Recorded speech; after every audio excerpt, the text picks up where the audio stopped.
And joining us now on the debate for the full hour tonight, Satinder Chera, Vice President, Ontario for the Canadian Federation of Independent Business. Sid Ryan, President of the Ontario Federation of Labour. Bob Richardson, President of the Devon Group. Finn Poshman, Vice President of Research at the C.D. Howe Institute. And Brian Milner, who to the best of my knowledge is not a president or vice president. He is a very unhappy Red Sox fan today. And he's also senior economics writer with the Globe and Mail. Good to have everybody around the table tonight for a discussion about the Liberal platform, which we'll put under the microscope right now. Bob, you're the only grit at the table, I think. I'm in the lion's den here tonight. Okay, well, let's give you the first word then. The Liberals focused this platform on creating high-skill, high-paying jobs. How do they plan to do that? Well, I think we do it in a number of different ways. One, we do it by making sure that we're competitive in a global economy, competitive in terms of taxes, competitive in terms of innovation, competitive in terms of education, post-secondary education, making sure that we're producing people, high-skilled workers, and people that can take jobs like that, and also being forward-looking and making sure that we are not looking at the jobs of the past, but looking at the jobs of the future. Good example of that is the green industry, green technology jobs, where I think the Premier has shown a great degree of leadership. I was thinking about it. I sit on the board of the Ontario Media Development Corporation. 25 years ago, governments were innovative and thought about, geez, there's an opportunity here in the film industry. Started tax credits, worked with entrepreneurs, built a film industry. 25 years later, we have 300,000 people employed in that area. It's a billion-dollar industry. It started around the time of the end of the Davis era and the beginning of the Peterson era. I was pretty sure Bill Davis created that. Around that time, the Davis-Peterson era. So it is, somebody was innovative and forward-looking back then. We've got a billion-dollar industry. I think that's the type of thinking that we need to move things forward now. Sid, I know you are interested in high-skill, high-paying jobs for your members, so how would you rate the Liberal plan in terms of its ability to create those? Well, I will admit I like their focus on education, although I've got some concerns about the credit that they're giving. Disappointed, I guess, in many ways with respect to the total commitment to corporate tax cuts without any strings attached, and leaving aside the ideological wars over tax cuts. The fact of the matter is, it hasn't worked. Since 2000 roughly, corporate taxes combined, federal and provincial, 42.9%, and moved down to 26%. But at the same time, the investment in machinery and equipment has actually diminished from 7.7% as a percentage of GDP down to 5.5%. So, in other words, they pocketed the money, they didn't create jobs. Money, and they're not using it to create jobs. And that's the commitment where I think the NDP's policy is different. We're looking more at having strings attached. So that's the greatest failing, I would say, of the platform so far. Finn, the Liberals say the green energy sector will be a big job creator in Ontario. I hear the Premier all the time talk about tens of thousands, 30, 40,000 jobs that it will create. Do you share his optimism? Well, it is an optimistic view. I don't know that I share it entirely. Yes, the Premier has talked about big numbers for job creation. Are they realistic? On their face, some of the numbers are, to be honest, plausible, but they don't count the costs. In other words, even if you create 20, 30, or 40,000 jobs, and we should note these are extraordinarily expensive jobs at almost $200,000 a pop, an expensive way to create jobs. More to the point, though, all of the money that goes into funding these particular targeted incentives is money not spent elsewhere, not left in consumers' pockets, not directed otherwise by the economy. So there's a cost side that's really, really important in evaluating job creation claims. Satinder, you're here representing small business. What do they think about the subsidies that are going to create these green industry jobs? I think the jury's still out, frankly, Steve, on that front. We hear from members two camps, one being that, frankly, they don't quite understand this deal with Samsung. On the one hand, it was negotiated 18 months ago, then it was renegotiated again. First it was going to cost us $400 million, now it's going to cost us $100 million. How much am I going to pay more in energy costs, I think, is one concern. On the other hand, you've got members that have bought into this feed-in tariff initiative that the government has proposed. They've made big-time investments. We're talking farmers here, rural Ontario, and now they're being told by their local utilities that unfortunately they can't be connected because the capacity simply isn't there. In some cases, they've been told, well, that deal with Samsung, we've got to reserve the capacity so we can give it to them. So certainly, I think the jury's still out, but a lot of frustration in the early going.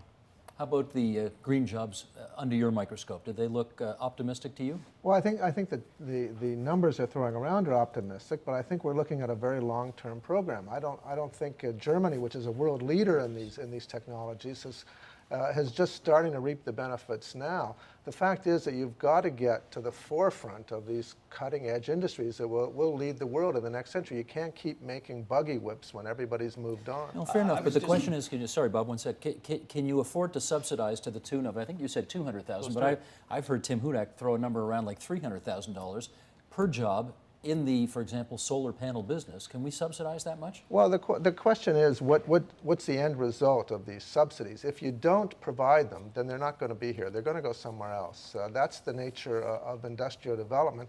There would be no internet today if the U.S. government hadn't invested a ton of money in it. There would be no biomedical industry if the government hadn't gotten behind it. You have to build centers of excellence in the universities, and then you expand outward from that. If you don't do that, then you're going to be left behind. So there is a cost. There's no question that there's a cost. There was the senior German official in town last week who was talking about this, and he basically said, be patient. It takes a number of years. And then what happened in Germany is it took a number of years, and then the industry exploded. So they've gone from 1% of green energy in Germany now to 17% of their energy mix is green energy. On top of that, they are obviously a big exporter of technologies too as well. So it's a forward-looking, opportunity, and it's the type of thing that we need to be doing if we're going to be competitive in a global economy. If there was one area that I would pick where I think the Liberals are on the right track, it's this area.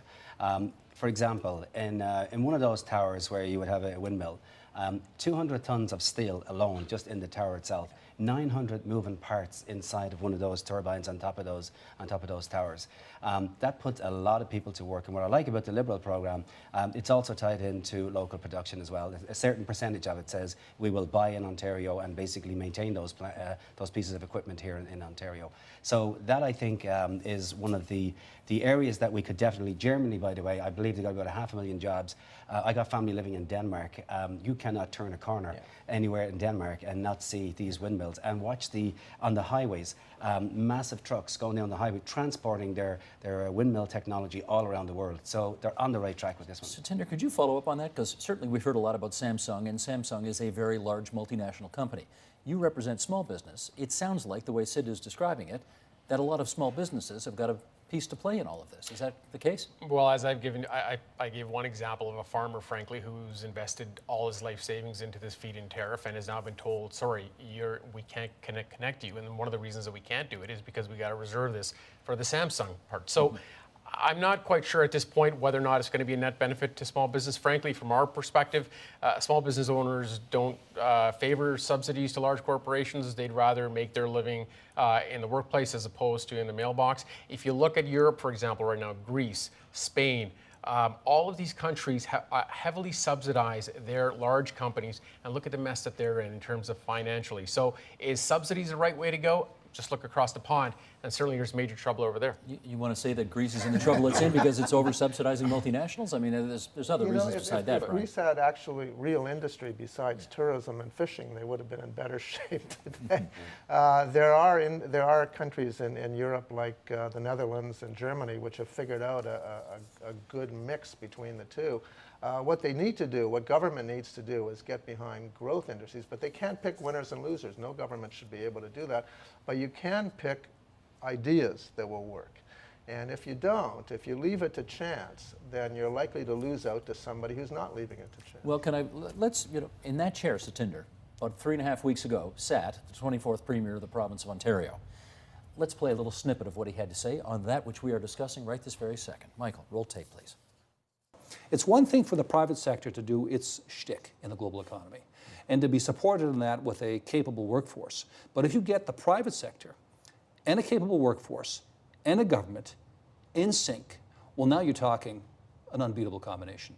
And then all you've got to do is pick a lane. You can't be best at everything. So, for example, we've decided in Ontario that notwithstanding the uncertainty that prevails in the global economy, there are a couple of things of which we are absolutely certain. One is the price of oil and gas, Steve, it's only going one way, and that's up.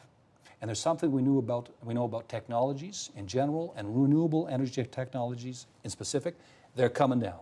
Flat screen TVs, came down in price. Cell phones came down in price. Renewable technologies are coming down in price. We want to be at the head of that curve. He went on to say, you want to play, you got to pay. Does Ontario have to do this, Finn, in order to get noticed? Does it have to do it? Of course not. Implicit in here, and indeed explicit in the Premier's comments, is the idea of picking a winner of a technology or a route, and that's extremely problematic in principle for any government. Doubly problematic in this case. Absolutely, the price of flat screen TVs has come down. The price of photovoltaic capacity has fallen through the floor. The world is awash in solar panel or solar technology production creation. It's already been invented. There is a very, very difficult row to hoe in trying to make a market in solar technology, just to pick one. So it's an odd one to focus Ontario's efforts on, and not a particularly stable one to build an electricity but base I think from. in fairness to him, it's one industry, and I'm glad he is focusing on it, and I think he's picked a lane, if I can put it that way, and he's doing well. But he's also trying to expand markets here too as well. He's spending a lot of time over in India. He's spending time in China. He's looking at trying to do things to expand investment both here in Ontario and trade abroad, which is what we need to be doing in this province in order to create the jobs that we need for the future. I think he's done a very good job at that, and I think he's again been very forward-looking on that, and for that he should be given good marks. The one flaw, though, I see, I guess, in the green energy strategy, and the Premier touched upon it, he talked about being able to tap into the creative energy of the public sector and the private sector. In this particular case, he's actually, in terms of green energy, he's prohibited the public sector from engaging. Like OPG, for example, which has got a lot of the brain power in energy in this country. Ontario Power Generation. Ontario Power Generation. They've been prohibited from bidding on any of these contracts and bringing the technology that they've got already built into the system to bring it to bear on solar energy or wind power energy. Can you give us a sense of how many of these new jobs that are being created, either through Samsung building new factories here or the smaller operations, what percentage of these jobs either are or will be, do you suspect, unionized? Well, that depends, I would imagine, on the nature of, like Samsung. If it builds a factory, clearly there'll be a union will move in to try to organise them. If it's the farmers, for example, who are through the feed-in tariffs, it's very unlikely that you're going to try and organise farmers. So it depends really on if you get co-ops in place, for instance, like they've got in Denmark. Possible that we would unionise those. We'll do our best, Steve, I can assure you that much, to unionise and raise the wages to the highest possible level. No doubt about it. I have no doubt about that, Sid. I was going to go to Brian with that next. If Sid is extremely successful in unionizing as many of these, what was the latest estimate? 30,000 clean, green jobs that are on the way because of the priorities of the McGuinty government. 50,000, I'm being told in my ear right now, is the latest projection. How will that impact what the Premier is trying to do? Well, if the costs outweigh the market benefits of being here, or the tax benefits, or the energy benefits, or all these other things that corporations take into account, then they won't be here except on a minimal basis, and that's a fact of life. I mean, Ontario is competing in the global economy, and the fact is that companies weigh all that. But there are other reasons that they may choose to be here anyway. They may choose to be here because their overall costs are lower, their tax base may be lower. Their cost of materials may be lower, and their access to the U.S. market may be more desirable to be here. And a better educated, trained workforce. Yeah. I mean, we're attracting workers because of our healthcare. We're attracting workers because of our infrastructure, as much as it still needs work. We're attracting because of our education system. I mean, ICICI Bank, as an example from India, set up here, no subsidies, no anything like that, because we have a critical mass in terms of financial institutions. It's a good example of the type of businesses we ought to be going after, particularly here in the Greater Toronto area. I think that's a terrific example, because what you've got is a critical mass, as you said, of skills, of people, and of opportunities that businesses will invest in, will choose to locate their employment in. But the point is without government subsidy. Without government subsidy. In this case, we're choosing one. We're choosing a very crowded green lane. There's hardly a jurisdiction in North America or in Europe that hasn't jumped on the green energy But banking isn't new. These industries, these green industries, are relatively new. Do you have to help them as a result? Of course not. Of course. Okay, Satinder. You know what I would say is, I mean, there's just one aspect of the Liberal platform where they talk about supporting young entrepreneurs, helping small and medium-sized companies access foreign markets. I think they're on the right path there in terms of helping to support that little idea that might be today, but tomorrow it might be the BlackBerry, for example, or it might be some high-tech device in medicine. the reality is that we should be supporting the small business sector, and frankly, on that front, there's some positive aspects to it. There's, for example, the measure to reduce the tax burden on small firms. It's in the Liberal platform. Frankly, that's positive. But they Actually, also some have of that in the NDP platform. there is, which is they're all talking about small businesses, but certainly there's other challenges that our members face. For example, regulations. The fact that they spend more time working on the paper burden than they do on creating jobs, and there was not even one mention of regulations at all in 60 pages throughout this platform. Bob, let me go to you on that, because when we heard it the other night at the leaders' debate, Tim Hudak likes to tell this story about his little daughter Miller, who can take those fridge magnets and put any combination of 3 or 4 letters together, and you've got some agency, board, or commission of the Ontario government. I think he said there were 630 of them. And the suggestion is that the Liberals really haven't brought those under control, that they're out of control and spending too much money, and most of the people in Ontario don't even know what they do anymore. So you got a point there? I think it's kind of a bit of cheap political rhetoric. I think. But is it wrong? I think we said the same thing in opposition. I think the NDP did, and others did too as well. At the end of the day, a lot of those organizations do good work.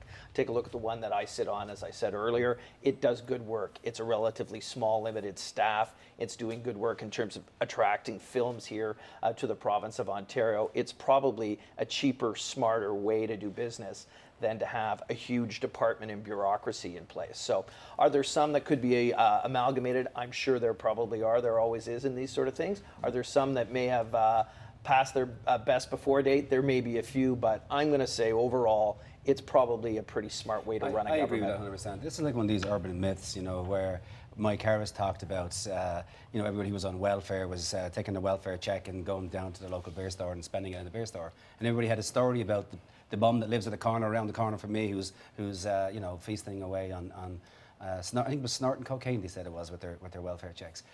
In this particular case, it's part of the reason why I think Hudak hasn't really caught on, because when you start going after, for example, associations for community living, that's ACLs, right? The work that they perform is enormous. Look behind the scenes and see who is it. Children with developmental handicaps is who you're dealing with. And every one of those agencies, believe me, we represent a lot of them in the public sector. You take a look at the great work they're doing in all of their communities, and they're all sitting at home thinking, that's the agency I work in that he's talking about. I would just quibble with one little thing you said, and I'm not sure what the evidence is for your saying Tim Hudak hasn't caught on. 2 polls out last week, or I guess earlier this week, one showing him up by 4, the other's got McGuinty up by 4. Well, it depends with Paul. I mean, he was 12 points ahead going into this election. He was meant to be just a romp home. He was going to sweep the elections, and here he is neck and neck with 4 or 5 days to go in the election. I wouldn't say that's sweeping this election by a long shot. No, I agree with that. Okay. We often talk about the massive debt that the province is in right now, $14, $15 billion. But the one area that hasn't gotten a lot of attention in this campaign is the Workers' Compensation Board in this province. It currently has a $14 billion unfunded liability. And none of the parties are speaking to that None at of them all. are talking about it right now. And frankly, what that means is that if we don't get it under control, it's going to mean injured workers aren't going to have the benefits that they need in the future. Nonsense. And frankly, That's nonsense. and as well, employers, their payroll taxes continue to go up. In fact, Steve, January 1st, small construction companies in Ontario will be hit with a massive increase in their payroll taxes. You look at what's going on south of the border. There's one thing that they can both agree on both sides of the aisle, which is if we reduce payroll taxes on small businesses, it'll create jobs. That's not what's happening here in Ontario right now. Do the corporate tax cuts that the Conservatives and Liberals are proposing compensate for that? No, they don't. They The don't at payroll all. tax And in will fact, still go higher. and I'll tell you why. The corporate tax cuts, they ebb and flow with the economy. Payroll taxes, whether you're making a penny or not, you still have to pay it. Gotta pay it. So if an employer has to pay more in payroll taxes, that's going to mean less jobs for young people. And frankly, I would think that Sid would be at least in agreement on that front, that let's reduce payroll taxes on small businesses. I know there's a lot of a debate about workers' compensation funding and so on, but the fact of the matter is unfunded liabilities will be, if you close your doors tomorrow, all those folks who have been injured on the job, and you have to pay their pensions until the day they die, so you end up with an unfunded liability. The fact of the matter is it's funded to about 75%. There are other provinces funded to about 50%. The unfunded liability came about as a result of the Harris government, as a matter of fact, cutting the premiums to employers in the province and thereby driving them into an unfunded liability. Okay, let me It's get really us. nonsense what he's talking I about. want to get back to Bob's favorite subject, which is the Liberal platform. And to that end, Finn, let me put this to you. The McGuinty government, as you know, I'm not sure you approved of it, but as you know, gave an awful lot of assistance to the automobile industry in this province, both in order to spur on plants and parts, and then also to help buy GM and Chrysler and keep them out of bankruptcy protection. Ontario is now the #1 auto assembly jurisdiction in North America. Does this prove that government subsidy works? It proves that the auto industry has rebounded in Ontario and stayed afloat in a way that one might not have expected a couple of years ago. And so that to that extent, it certainly helps build a case for provincial support. And there are a lot of other factors, including whether or not there would be facilities maintained in Ontario at all. So we understand some of the politics and some of the harsh realities surrounding that decision. The fact of the matter is, though, the province has backed itself into a very difficult fiscal position. And we spoke briefly, as Satinder raised the question of deficit and debt. If you look back just 5 or 6 years ago, Ontario was contemplating a balanced budget for the first time in a generation, and a balanced budget and surpluses. At the time, Ontario's net debt was about $130-some billion. Fast forward just a few years, we're looking at roughly double the amount in net debt since 2006. $60 billion. Isn't that the case for every government in the Western world? All the badly managed ones, yes. Well, I mean, Ontario's not an island. I mean, Ontario is Ontario. Yes, it has a deficit that's too high. We'd like to see it come down. Everyone would like to see it come down over the next period of time. But its spending has not been out of line with what we saw from the federal government, by the way, who's spent above the rate of inflation before the recession, and certainly high post that. And we could have had another deficit. We could have had a people deficit, an infrastructure deficit, a deficit in terms of our health care, and a deficit in terms of education and larger class sizes. We chose to go that route, and I think we're in better shape. And I think it's been proven by the employment numbers too as well. I mean, this year, Ontario's created more jobs than the rest of Canada combined, and in June, as the Premier said on a number of cases, more jobs than the entire U.S. combined. I want to get and I think Brian those in. things show that the investments made sense. They were prudent, and they were smart. I want to find it because Brian covers this every day of his life. I want to find out from you whether or not you think that the investments, as you've labeled them, billions of dollars, in fact, of public subsidy to the automobile industry in this province, making it the #1 auto assembly jurisdiction in North America, was money well spent. Well, you know, at the time I wrote an editorial in the Globe and Mail. It was what I call the hold your nose and do it editorial, because we hated the idea, but at the time they really had no option. This industry was going to disappear from this province, and every other jurisdiction that denied this, and they weren't just handouts. Some of that money has come back. They're major job creators. The problem is when you get an old line industry like automobiles, they have enormous lobbying power. They have great influence, and unlike small business people, they have a lot better access to the corridors of power. So when they come begging for money and they say this is the alternative, and the alternative is terrible. The alternative is 400,000 people in Ontario out of work. That's right, and let's face it, this province is more closely tied to the fortunes of the U.S. economy than any other province in Canada, and that means the auto industry. And if you don't protect that, and you don't develop it, and that's why I like the electric car development, because that's the future of this industry anyway. So you've got to get ahead of this industry. You can't stay behind producing the old technologies. So it's sitting beside you is turning me. This is terrible. I'll move over a little bit. It's really odd. I think it was a great use of taxpayers' dollars. Clearly, it saved hundreds of thousands of jobs, no question about it. And it wasn't just giving away of taxes, because the return did come back, and some of that's been paid off. But Bob Rae used the same strategy. He did it with Bombardier, and he did it with Algoma Steel. I know he had strings attached. He basically said once you become profitable, there's certain parameters you have to reach. Yes, you're talking 20 years ago. 20 years ago, you start paying it back. So in some ways, as much as I fought with Bob Rae while he was in government, he had some good ideas, and that was one of them. And I'm glad that the Liberals actually moved in with those subsidies to save that industry, and it's proven to be a prudent move. Finn. I was just a little startled to discover how well the steel industry was doing in Ontario, which is, not. I don't think it's really a good example of success. Steel, auto. Yeah. When we saved Algoma Steel plant at the time, it was going into bankruptcy, and the NDP actually saved it. Yes. And most of the companies are now moving most of their operations out of Canada. Yeah, that's right. into the US. The steel industry is something of the shadow of its former Although self in Algoma's Ontario. still up there and owned by Algoma's still SR, there, yes, yeah. and It is. still making steel. Employees now, but they're still making steel. Yeah. They are. And looking at the past few years' job performance is instructive, because Ontario now has recovered to where it was at the peak in mid-2008. So Ontario has had middling job performance. It's not bad at all. Certainly better than in the U.S. On par with the rest of Canada. Ontario's performance is colored a little differently, however, because if you look back at the last couple of years, 30,000 of those jobs have come from public administration. So if you took those out, the job creation picture in Ontario would look a little different. So does McGuinty government policy get the credit for those numbers you just put forward? The job performance in Ontario has been helped significantly by a growing public sector, absolutely. Well, they get okay, I get that they get the credit for the growing public sector part, but what about for the growing private sector part? You want to give them some credit for that? Oh, Ontario has been doing, as I said, not bad compared to the rest of the North American economy. I'm trying to figure out who gets the credit for it. Well, that's a fascinating question. No, and the government role in creating jobs is always a question of claiming credit for things that go well and disowning for things that go badly. Okay, I don't want to. All right, Bob, you wanted to say one thing? Just one last thing on the growth in the public sector. I think it's important to point out that these aren't sort of paper pushers sitting behind a desk.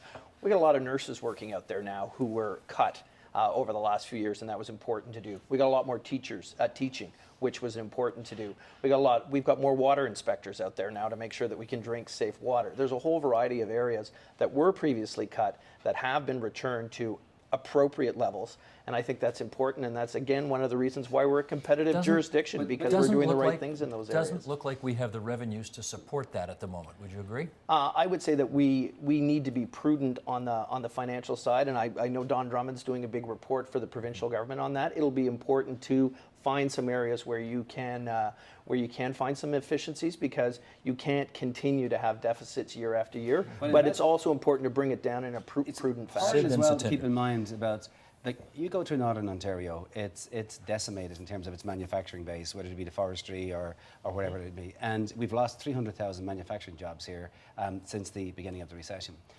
If we didn't have a vibrant public sector across Northern Ontario, take any city or any community, Kenora or whatever, if you didn't have a hospital or a long-term care facility or that school, or if you're lucky enough to have a university or a college, that's what's keeping many of those communities afloat.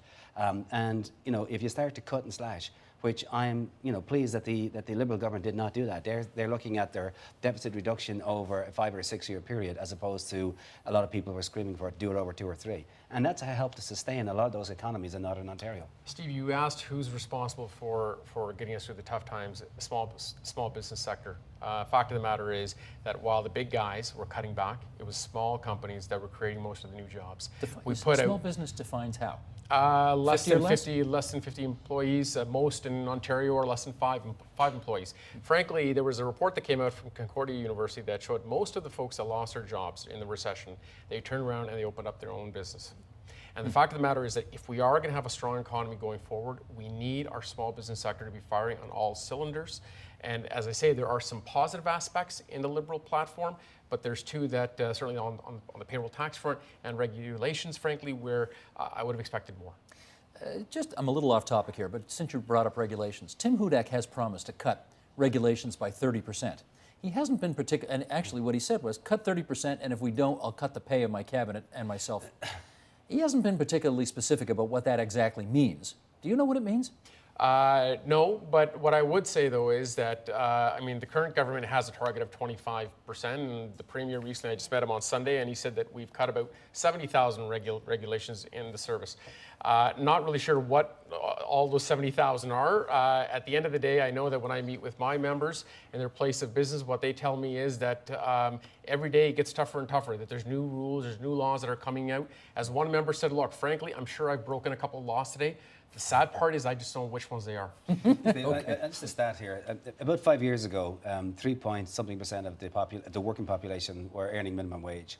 It's more than double. It's at 8.1% right now. And no disrespect, but most of the private sector jobs in the small business community are minimum wage jobs. That's just nonsense. That's a fact. That's a stat. The fact of the matter is that he talks about a minimum wage. We've had 7 increases in the minimum wage, and it still hasn't gotten at the challenges with respect to poverty. I'm glad that we're going to be talking about education today, because certainly that would be one way of getting folks off of minimum wage jobs and into high-paying jobs. Okay, let's go there right now then, in fact. And I'm in the middle of page 3 now, guys. The McGuinty government wants to create another 60,000 post-secondary spaces as part of its jobs plan. Your newspaper this week, Brian, reported that almost 1 in 5 university graduates are earning very little money, half the national median. Should we actually be encouraging Ontarians to go to university? Well, if they're going to university for the old-fashioned BA, as we found, that now is just the base. You've got to have that just to get started. And if you don't have something on top of that, especially skills training, graduate training in a particular program, then you're going to have as tough a time in the job market as high school grads have had for years. So the post-secondary degree today, the general BA today, is about what finishing high school was 25 years ago, or 30, pretty much. something like that. You know, when we get applicants for jobs, that BA or BSc is just the bottom line requirement. So, I mean, Bob, a lot of people are asking this question nowadays. The biggest ticket item, it seems, $500 million in the Liberal platform, is to subsidize lower and middle income people in terms of their tuition, give them a 30% tuition break. Yeah. And then they're creating 60,000 more post-secondary spaces. Premier also talks about 3 new university campuses as well, satellite campuses. I mean, that's a major investment in post-secondary education. And the question is, are we training people actually for the jobs of the future in these post-secondary institutions? Is the jury out on that? I don't think the jury's out at all. I think it's smart, because I think we want to have the smartest workforce we can, and I think that's one of the ways that we're going to grow our economy.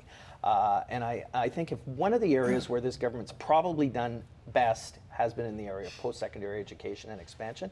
I've recently sat both on a university board for 9 years and a college board for 6, so I have some sense of this. I think we're not just firing students through for a past BA for 3 years, and that's an important thing to do, but we're also up in terms of people studying business, people studying engineering, people doing a whole variety of things. A third of the students that you'll find at Seneca College today have university degrees who are going back to get practical courses too as well.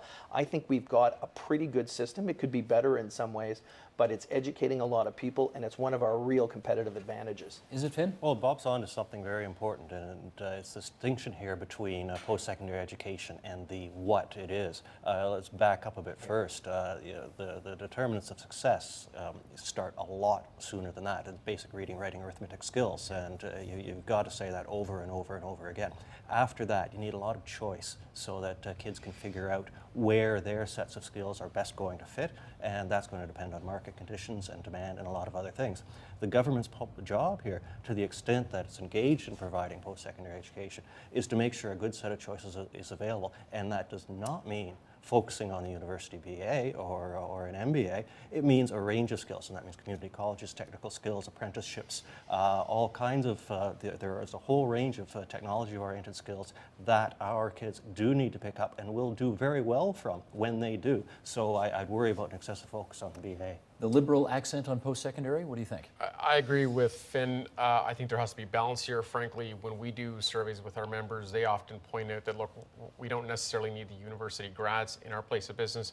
We need college-level graduates that have hard skills in trades, for example, apprenticeship. Again, this is one area that, Steve, frankly, it's impossible for small companies to be able to bring in apprentices because we have very high ratios that make it impossible to bring in apprentices into a smaller business. Incidentally, Ontario, next to Quebec, are the only 2 provinces in Canada that have high ratios. Every other province has either gone to a 1-to-1, so 1 journey person to one apprentice, or they've just made it completely voluntary. Ontario's stuck in the 1950s, quite frankly, when it comes to our apprenticeship program. Let me ask Sid about this. I mean, once again, Tim Hudak talked the other night about 200,000 new apprenticeship positions. Have the Liberals been outflanked by the Conservatives on this issue? I don't think so. I don't think Tim understands the apprenticeship system. I came through the apprenticeship system in Ireland and worked over here in the old Ontario Hydro as an apprentice. When you talk about lowering the ratios 1-to-1, so let's take a small business that have electricians, right? And you've got 8 journey persons and you've got 4 apprentices. What Tim is trying to say is we'll bring in 1-to-1. Yes. So what are we going to do? Force small companies to hire 4 more apprentices, or lay off 4 journey persons and hire 4 apprentices in their place?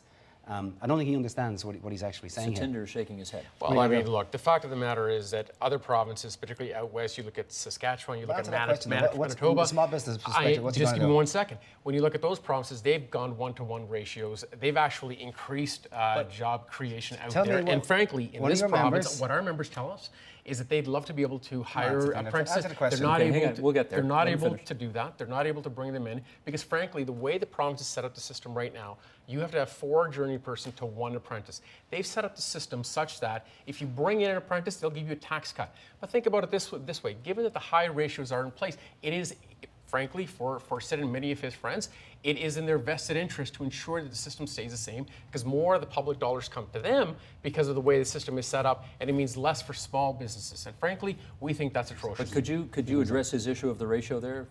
So small business, that one of your members... Frankly, they're not going to lay off anybody. What they're basically saying is that they'd love to grow. So we're going to pass they'd love to be able to legislation- bring we're going to pass people legislation in, to force and so small- they can help young people be able to get their. You see, this is the thing. On the one hand, we get the complaints about the fact that young people can't find jobs. Small businesses create most of the new jobs. If we bring young people into small companies, we know that they get their first experience in the workplace working in a small company. Right now, the apprenticeship system doesn't allow for it. And if you look at the new system that's in place, it's basically run by big business, big unions. Okay, let me switch focus a little bit here. The number of post-secondary spaces has really gone up under the McGuinty government. The platform they've put on the table right now would call for massive, hundreds of millions of dollars of additional, we're probably over into billions, I would suspect, if you add it all up, the cost of all of the promises here. Have we diluted the value of a post-secondary degree because so many more people are going into post-secondary? No, I don't think so at all. I think if anything, we've made it clear that if you you really need a post-secondary degree, and quite frankly, for a lot of people, it's great to get a past BA because it's good to learn how to think. It's good in terms of the socialization that goes on, but it's also good then to go to community college for 2 years and get specific skills. I think that combination is great for folks. The other thing I'd say about the expansion on post-secondary education, it has been fantastic for some communities. I think of Durham, the fact that the UOIT has been set up, a new university out in... University of Ontario, Yeah. Institute of Technology. We're not big on acronyms here. I know, We're out on the, in the, Oshawa-Whitby area. That has been fantastic for that part of the world. Credit actually to Jim Flaherty as one of the people who Harris government did that. who got that off the ground, if I'm going to be honest about the whole thing. But it shows post-secondary expansion, putting a place up in Milton or other places like that are going to be huge for those communities, and you'll get spin-off businesses as a result of it too as well. Can I get you to speak to that, whether a university degree today is worth what it was 25 years ago, given how many more people are bursting the seams of the campuses nowadays? Well, it clearly isn't, and that's partly because the nature of work has changed so much. And the fact is that you need a lot of skills today to do the kinds of jobs that we need doing. You need technical skills that you can't get through the ordinary process of 4 years. I'm thinking of all the people who go to community colleges after the university degree. Well, these people are already 25, 26 years old. That seems a little late to start actually figuring out what you want to do with your life. But that's the way it is nowadays. Late onset adulthood. We've done programs on it here. That's the way it goes. And I guess And I it's can't great wait for your little kids to move back home again. I guess it's great because it shoves that whole issue of unemployment off into the future somewhere. Well, exactly right. What about it, Finn? Is the university degree still worth what it used to be after 8 years of McGuinty rule? Well, that's a pretty short time frame to make a decent assessment of a trend like that. Look, clearly there's more competition for jobs that are based on a BA level or BSc level degree. Absolutely, you're going to have difficulty finding a professional spot with anything less than a postgrad degree. That's a fact of life. Now the issue here is not so much the supply of students, but the demand for a skill mix. Does in your case, Ontario Federation of Labour, the people you represent, do the community colleges of this province educate them appropriately for the jobs that are not out there? I think they do. If I could just look at my own, I got 3 daughters, and all 3 of them had a BA or BSc. And they each went to community college after that. After university? Yeah, to pick up other skills. Like one is in human resources, one is a school teacher, went to the College of Teachers. So I think it's the norm practically that you've got to find some practical experience beyond your university years.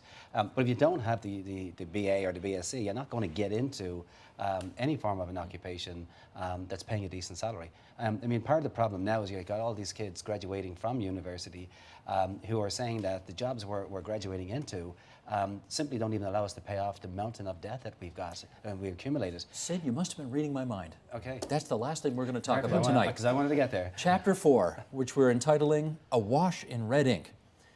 Red double entendre, I guess, given that it's most of it is liberal red ink. Satinder, get us started on this. The Liberals say they are on track to reduce the deficit, which today is about $15 billion in change, to balance by the fiscal year 2017-18. Based on their track record of the past 8 years, how do you like their chances of getting there? It's going to be tough. Frankly, last week, David Dodge came out, a guy who actually has gone through the similar experience at the federal level, and he basically said it. And in fairness to all, it's not just the Liberals, it's all the political parties. They're all living in fantasy land. Yep. The fact of the matter is that we are living beyond our means, and it was mentioned earlier that, that we haven't been that far off in terms of others spending more than inflation. Ontario, frankly, and this goes back to successive governments. We've been spending more than we've been taking in. We've been spending more than population growth, more than inflation. And the numbers that I've looked at today, frankly, are pretty rosy compared to where the projections are headed in terms of growth. So frankly, we're not going to be able to meet that target. And Don Drummond, you mentioned Don earlier.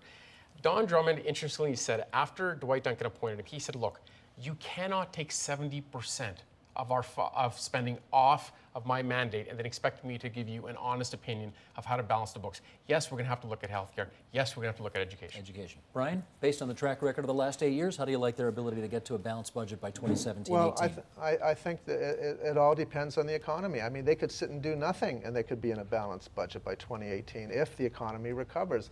Yes, those projections are rosy, but no one knows where the economy is going to be going in the next 7 years. All the parties are basically on the same track. Yes, we will balance the budgets by 2017. None of them may succeed. But the fact is there is no fiscal crisis as long as your interest rates are as low as they are. You can finance this debt. It's not onerous by any means, given what some other places in the world are going through.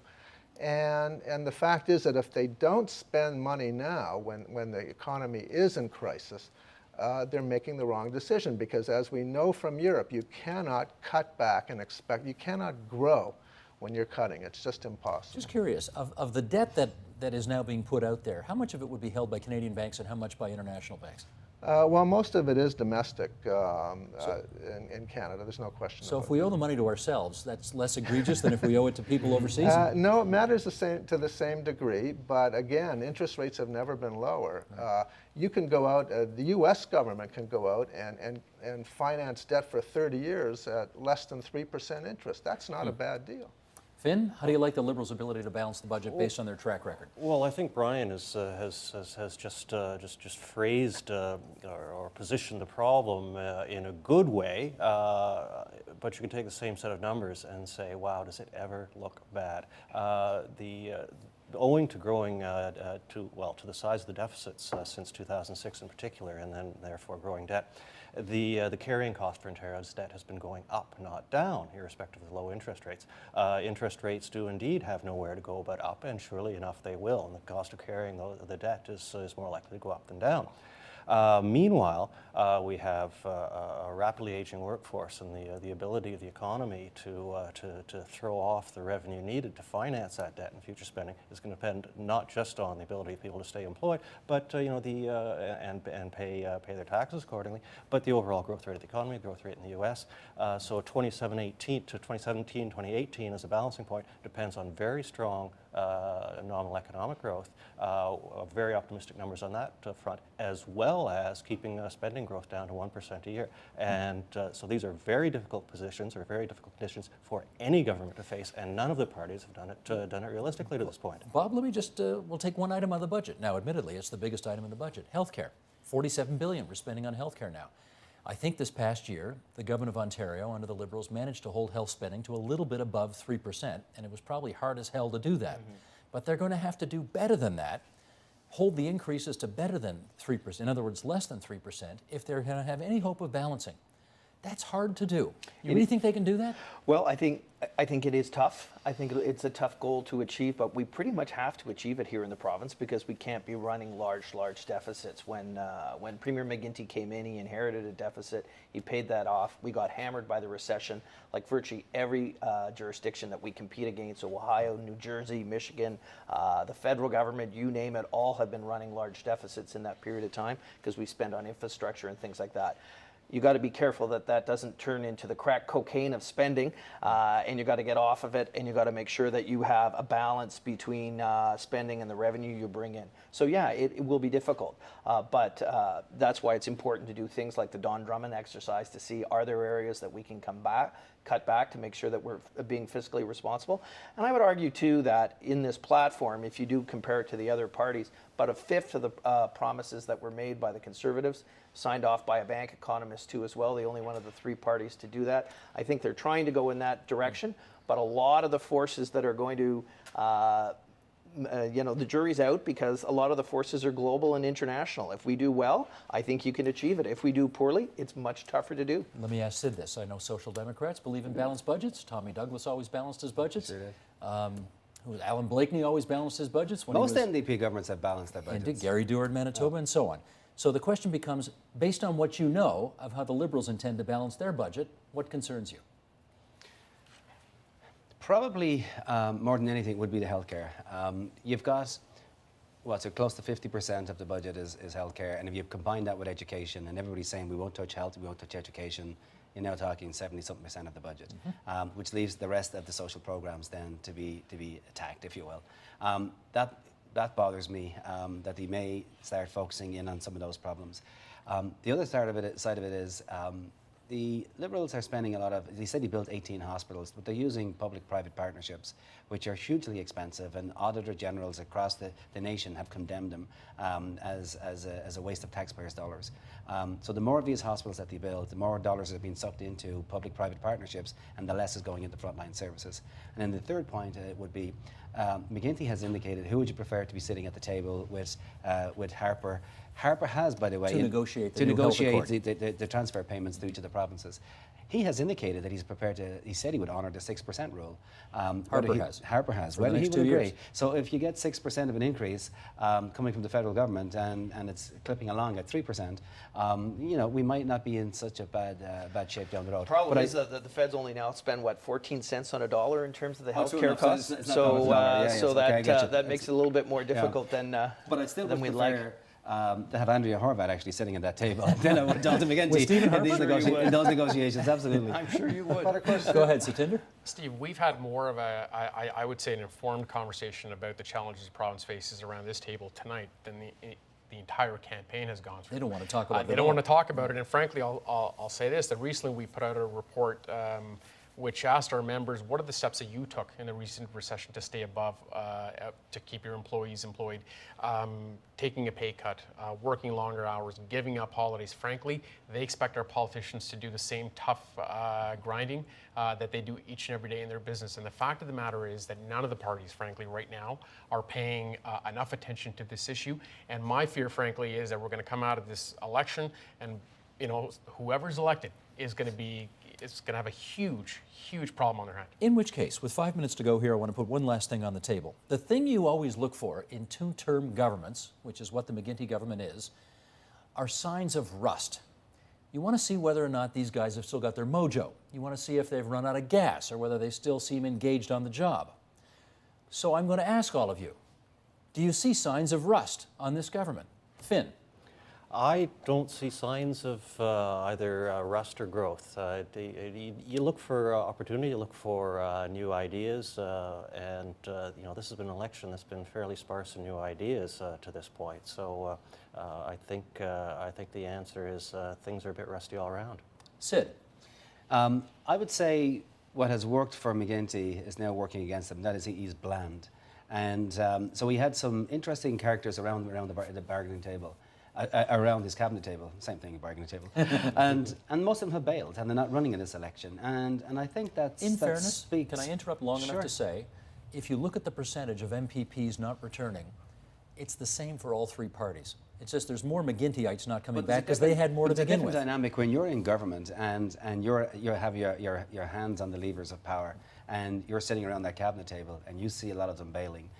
It tells me that something is not right in that party and people are feeling that we've run out of steam and this job is no longer exciting, and therefore I would say the rust is setting in. You get to, hang on. You got to wait. I got to hear everybody else first. Satinder. You know what? I think it's a bit of both, frankly. I mean, on the one hand, certainly we do see some promising signs in this platform that they recognize that job creators, small businesses need a hand up, and that's why they're only committing to reducing the tax burden on that particular sector. They're also talking about encouraging young entrepreneurs and so forth. But at the same time, there are some very structural challenges in the economy that, frankly, I don't think they're addressing, whether it's regulations or the payroll tax burden. And final point that I'll make on this is that, look, on a personal level, I met with the Premier on Sunday, and I got to tell you, he looked very, very relaxed. He looked great, so there's no rust on him at all. Do you closet liberal? I was just going to ask him. You don't carry a Liberal Party card, do you? I don't. But he was in a very relaxed mood, and you asked, are they rusting here or are they rusty here? No, not at all. You thought you were the only grit at the table, and so far we've heard some pretty positive things. Okay, Brian Milner, up to you now. Do you see any rust on this government? Well, I still see a premier who's remarkably engaged by ideas, which is rare for a Canadian politician to begin with. He's never really been a water treader. He came into office with some interesting ideas, some of which he's never done anything about. But you're quite right. He had a more interesting presence in cabinet before, and we don't know what the new people are going to be able to do if he gets through this election. But I do see just the fact that he's engaged in things like the technology and the education side. Bill Davis, as we know, revamped education in this province. When people thought he was nuts for doing the community college expenses, all that stuff, very costly, not a conservative thing to do. Now we have McGuinty also sort of saying some bold things for a politician, especially a provincial politician. And his rivals are not really coming up with brilliant new ideas that get me excited. This may not be a time for brilliant new ideas. Would you allow for Well, that? I disagree with that. I think that if you have no vision, you should probably go into another line of work. What if you can't afford big vision? I'm just playing devil's advocate with you here, but you know what I mean? I mean, there's lots of people out there who are not interested in grand visions. They're interested in how to pay their hydro bill. That's right, but if you don't think of the future and you're dealing with only problems as they cross your desk day by day, you may be able to muddle through, but that's what you'll get. You get a muddle through economy. Okay, you get the last word on this, Bob. I think I've known the Premier for about 20 years now, and I think he has more energy today than he did back then. Bob, the guy is easy does it now, no, Bob. the guy is friggin' Dorian Gray. I don't get it. He looks pretty much the same as he did when he started as Premier. And if you look at most other politicians after the 8-year point of being in office, they're usually pretty haggard, a little bit more, shall we say, porcine, et cetera, et cetera. Ain't the case with this guy. But seriously, I think he's got the energy. I think he's got the focus that's required, and I think he's got the sort of zeal to get the job done. He is remarkably not. He has not grayed very much. I know. He's 56 years old. I know. It bothers me. He didn't even talk to his barber. That's why. Well, picked his parents well, probably. That probably had something to do with it. Anyway, gang, that's our time for this evening. I want to thank everybody for coming in tonight and helping us with this discussion. Where are we going to first, Michael? You tell me. We're going to that side of the table. Finn Poshman and Satinder Chera from the C.D. Howe Institute and the CFIB, respectively. Continuing on, our thanks to Sid Ryan from the Ontario Federation of Labour. And on the other side of the table, Bob Richardson from the Devon Group, Brian Milner from the Globe and Mail, who seemed a lot cozier to the Liberals tonight for some reason than I ever remember you being, Not Brian. intentionally. Not intentionally. Okay, happy to hear that. Your charm. Thanks, everybody.